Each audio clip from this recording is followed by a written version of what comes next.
So I asked a question to AI recently, and that question was, does the rise of autocracy around the world make human extinction more likely? And of course, the premise is something that AI very much agreed with. There is an expansion in autocratic rule around the world right now. There are countries like America and other parts of Europe where the governance is becoming more and more autocratic all the time. They're creeping towards deeper and deeper autocracies. And there are other countries around the world which are becoming full-on autocracies. So in this sort of battle between democracy and autocracy, democracy is losing right now and autocracy is expanding. And in short, AI's answer to the question, does this expansion in autocracy make human extinction more likely? In short, the answer is yes. Human extinction has become more likely as a result of the spread of autocracy. Now, why is that? There was a good elaboration on that, and I did some research too, to understand the exact reasons and the mechanism for this greater likelihood of human extinction caused by the expansion of autocracy. Now, the first thing that we can look at, the first cause of this, is eroded information chains. In autocracies, generally, bits of the information chain start being ignored and go missing. Think about when COVID happened, Trump's desire to not increase testing. He wanted to avoid testing for coronavirus. Why? Because he didn't want to see the numbers go up. That, of course, exposed America to greater risk and almost certainly led to more lives lost. Look recently about the way in which he sacked the head of the Bureau of Labour Statistics. Again, that was because unemployment figures seemed to be going up and he didn't like that. So he sacked the messenger who signed off the report. And so these blind spots that start getting created, these gaps in the information chain, mean that more risks build up through the system and therefore more possibility for catastrophic events takes place. There's also poor transparency. A secretive government is one in which fewer and fewer eyes are able to see the reality of what's going on. Normally governments produce data and reports all the time that they release out into the public sphere. There are all sorts of websites and projects that will be funded by the government that produce lots of data that people can look at any time online. And in addition to that, there are reports produced by committees that are made public that people can also read. So that means that all sorts of people are able to look at the data, look at the information coming out of government and really scrutinize that deeply. They can be academics and other people, just members of the public, who can look at this stuff and they can start to discern where the risks and dangers lie. And there can be a feedback loop between the public who are consuming the information the government is producing and the government itself taking action potentially on those things. But an autocratic government is the enemy of transparency. They start to close down the windows that let the light in. So fewer and fewer people are able to see the information that comes out of government. As a result of that, the risks, again, of catastrophic things happening, of real kind of spiraling of dangerous events occurring is much higher. And related to this, of course, is the other factor, which is suppression of experts. AI has predicted that what autocracy does, and we've seen this all the time, is suppress the importance given to experts in any system. We've seen this in the UK, sort of a number of years ago, government ministers talking about being sick of having too many experts. And we see Trump at war with universities and also trying to belittle the importance of experts. And because of that, of course, the knowledge, the understanding that experts bring to us can't then be used in the public realm to avoid risks, to avert disaster and bring us onto a safer trajectory. Climate change is probably the biggest example of this. There's an absolutely cast iron academic consensus about the fact that we are on a trajectory of climate change leading to real destruction and danger and the possibility of ultimate extinction of the human species.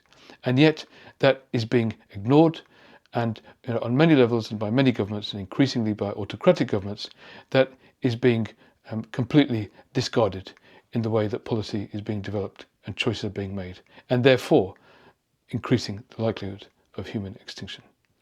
The other great cancer of autocratic regimes is corruption. And what corruption does is it completely skews the economy. Instead of an economy based, at least to some degree, on some sort of meritocratic system where people who really understand their stuff, where people who get good at their particular area and field sort of grow up in it, and therefore you have better and better expertise, better and better sort of sharpness of understanding of different issues, people who become sort of subject matter experts. All of those things start to fade away, and you have people who are in the right position at the right time getting the jobs they want because they have the right connections, or people having more influence because they have more money. We see that all the time. Trump inviting all these people who bought his cryptocurrency into the White House. Other governments and foreign actors who are buying hundreds of millions of dollars of this cryptocurrency also having more influence. Qatar giving a plane to the US government to use for Air Force One, obviously more likely to get Trump's ear. So instead of a system where people who know more can get heard more, you have a system where people who donate more get heard more.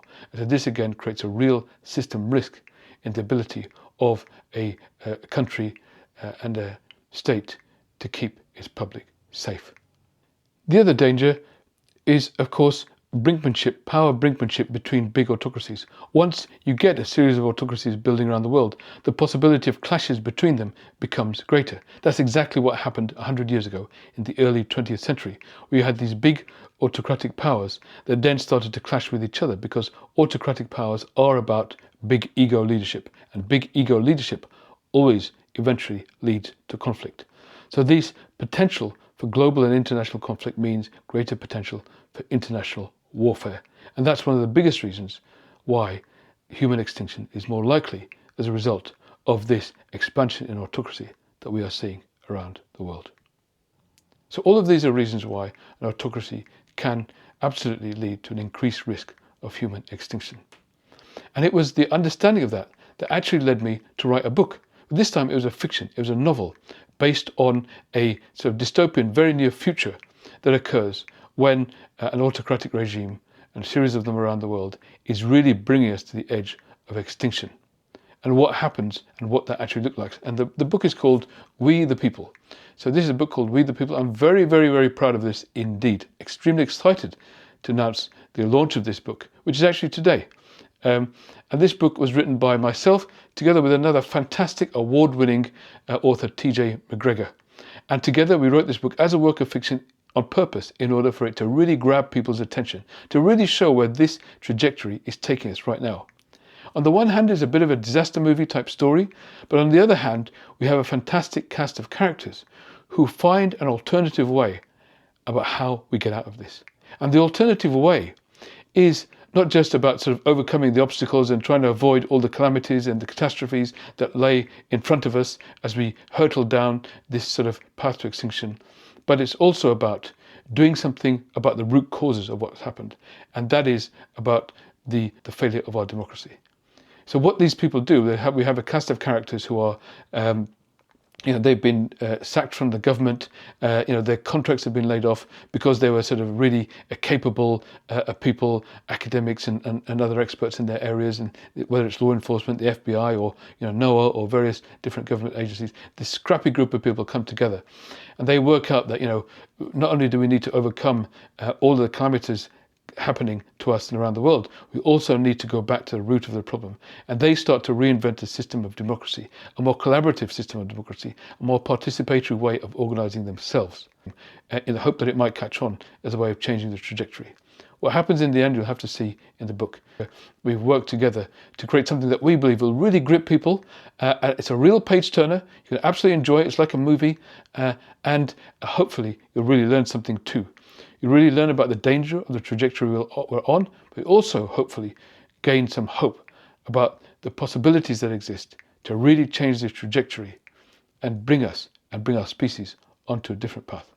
So this is We the People by myself and TJ McGregor. Please get your copies available on Amazon, all Amazon stores around the world right now, amazon.co.uk, amazon.com, or whichever part of the world you're in, Canada or Australia, wherever you are. Please do go and get your copy of We the People. Not only do I want you to get a copy yourself, please do recommend it to others. Do get other people to read it, because it's really about you doing something too to change this trajectory we're on? We wrote this book as a way of trying to change the trajectory we're on right now, because we sincerely believe that we're in a dangerous place right now, a lot more dangerous than people think. It's not just about one election or two elections or Trump or one or two leaders. It's actually about the whole trajectory our species is on. And our book is a contribution to try to really stimulate that conversation and generate some hope about alternative ways forward. And this is our contribution to hopefully that struggle. But you can also make a contribution, A, by buying a book, and B, by advocating that others buy it too, because you can really learn a lot from this book.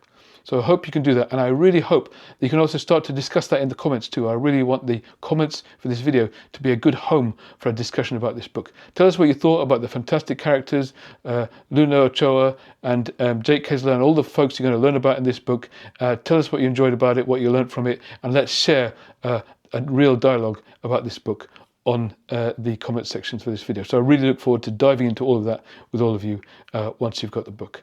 So that's We the People, and I look forward to discussing it with all the people about the trajectory we're on, but also the possible better future that we could all have.